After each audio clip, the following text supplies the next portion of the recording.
Good evening. I'm Kim Reynolds, Governor of the great state of Iowa. Like you, I just watched the President's address.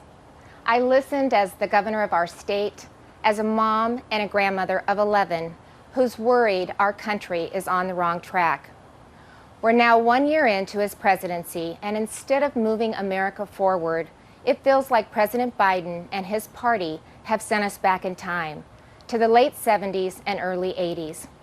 When runaway inflation was hammering families, a violent crime wave was crashing our cities, and the Soviet Army was trying to redraw the world map. Even before taking the oath of office, the President told us that he wanted to, quote, make America respected around the world again, and to unite us here at home. He's failed on both fronts. The disastrous Afghanistan withdrawal did more than cost American lives. It betrayed our allies and emboldened our enemies. North Korea is testing missiles again at an alarming rate. The Speaker of the House recently warned our Olympic athletes not to speak out against China. And now Russia has launched an unprovoked, full-scale military invasion of Ukraine, an attack on democracy, freedom, and the rule of law. Now all Americans must stand united in solidarity with the brave people of Ukraine as they courageously defend their country against Putin's tyranny as they fight for their freedom.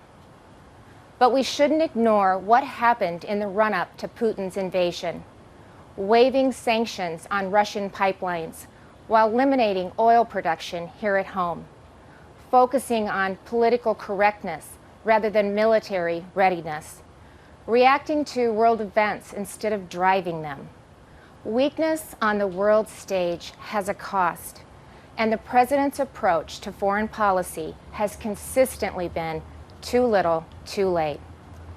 It's time for America to once again project confidence. It's time to be decisive. It's time to lead.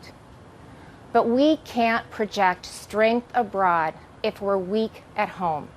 And that's what I want to discuss with you tonight. The President and Democrats in Congress have spent the last year either ignoring the issues facing Americans or making them worse. They were warned that spending trillions would lead to soaring inflation. They were told that their anti-energy policies would send gas prices to new heights.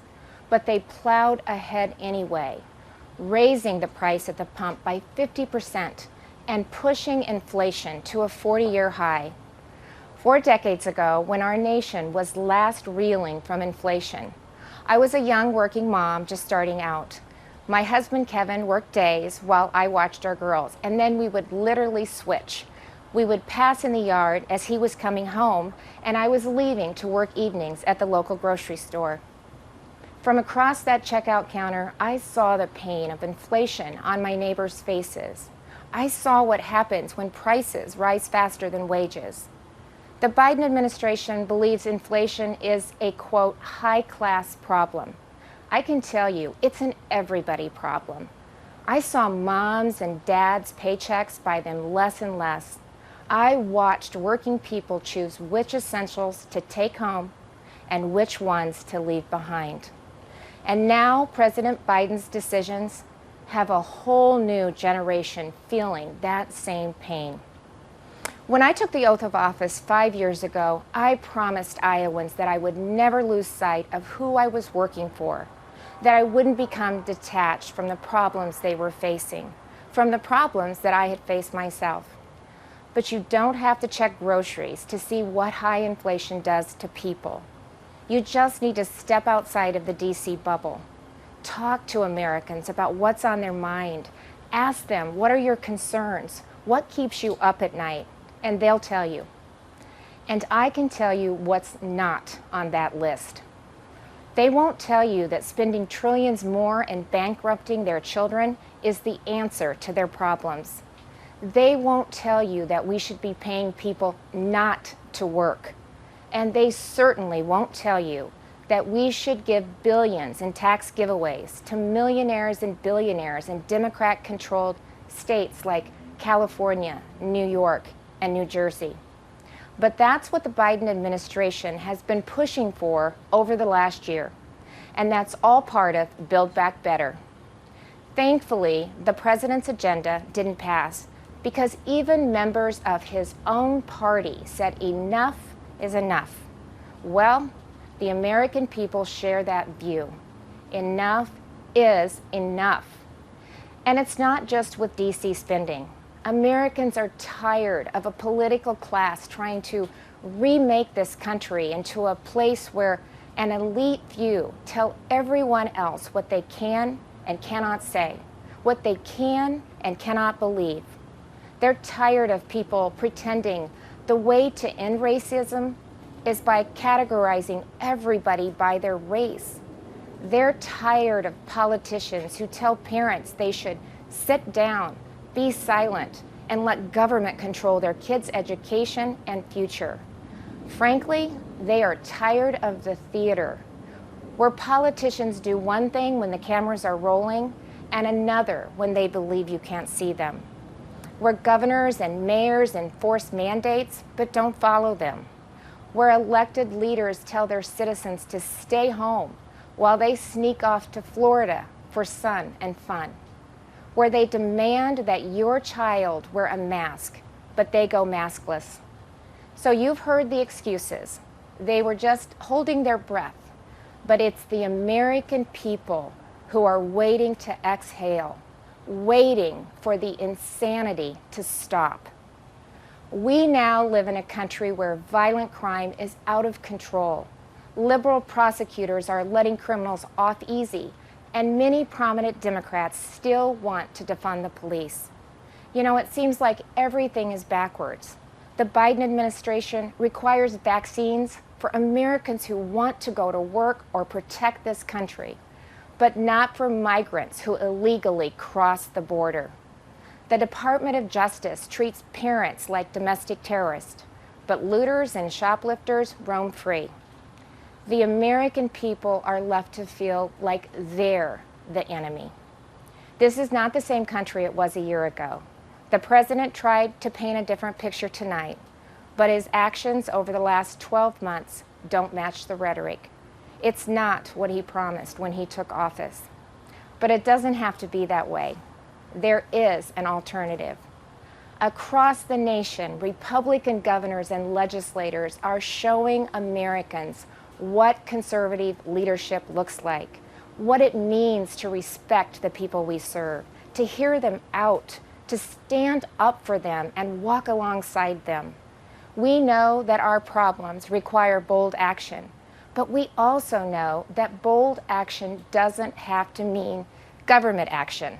It's Americans making their own decisions for their own families and future. Republican governors faced the same COVID-19 virus head-on. But we honored your freedoms and saw right away that lockdowns and school closures, they came with their own significant cost, that mandates weren't the answer. And we actually listened to the science, especially with kids in masks and kids in schools. What happened and is still happening to our children over the last 2 years is unconscionable. Learning loss, isolation, anxiety, depression. In so many states, our kids have been left behind, and so many will never catch up. That's why Iowa was the first state in the nation to require that schools open their doors. I was attacked by the left, I was attacked by the media, but it wasn't a hard choice. It was the right choice.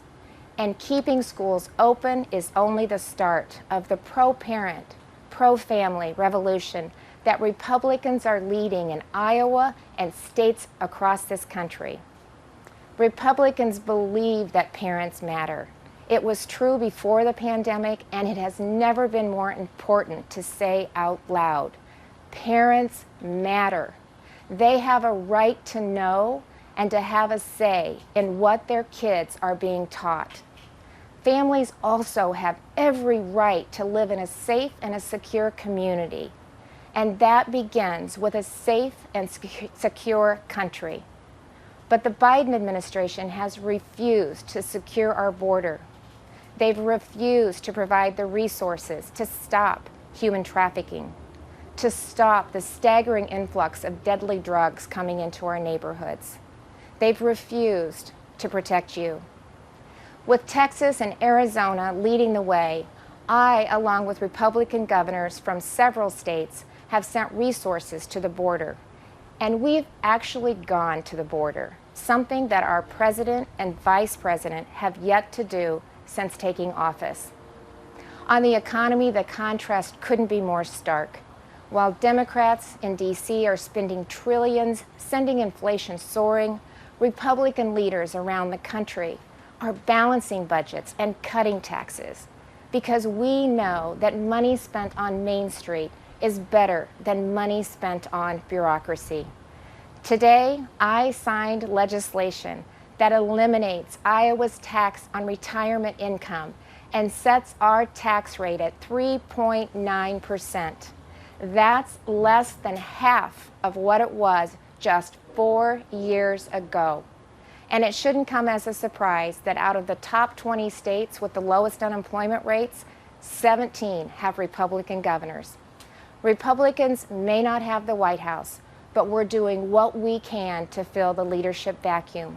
And on the issues that are affecting Americans, Republicans are leading.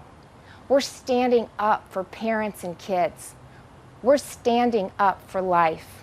We're keeping our communities safe and thanking those in uniform. We're fighting to restore America's energy independence, and that includes biofuels. We're getting people back to work, not paying them to stay home. Most of all, we're respecting your freedom. Behind me stands Iowa's Capitol, where we display our state motto, our liberties we prize and our rights we will maintain. And those aren't just empty words. It's a belief that the greatness of this state and this country lies in our people, not government. You shouldn't have to wake up every morning and worry about the next thing the government is going to do to you, your business, or your children. If we as elected leaders are doing our job, then the government is working well, but operating in the background. It's supporting the ingenuity and spirit of our people, not drowning them out. It's keeping them safe, not restricting their freedom. That's what I believe, that's what Republicans believe, and that's what Republicans are doing. I am so blessed to be the governor of Iowa, where people are humble, hardworking, and patriotic. We take care of each other. And yes, we are, as they say, Iowa nice. But you don't have to be from Iowa to see that those are the values of America at its best, all of America. Over the last few years, I've put my faith in Iowans, and they haven't let me down. I encourage this president to do the same, to put his faith in you, the American people, who have never wavered in your belief in this country, regardless of who leads it. Because you know, you've shown that the soul of America isn't about who lives in the White House.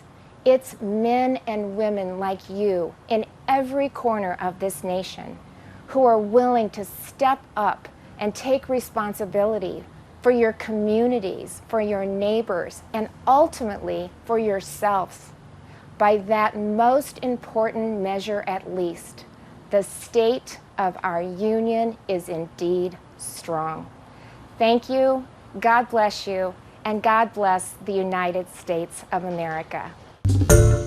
Hi everyone, George Stephanopoulos here. Thanks for checking out the ABC News YouTube channel. If you'd like to get more videos, show highlights, and watch live event coverage, click on the right over here to subscribe to our channel, and don't forget to download the ABC News app for breaking news alerts. Thanks for watching.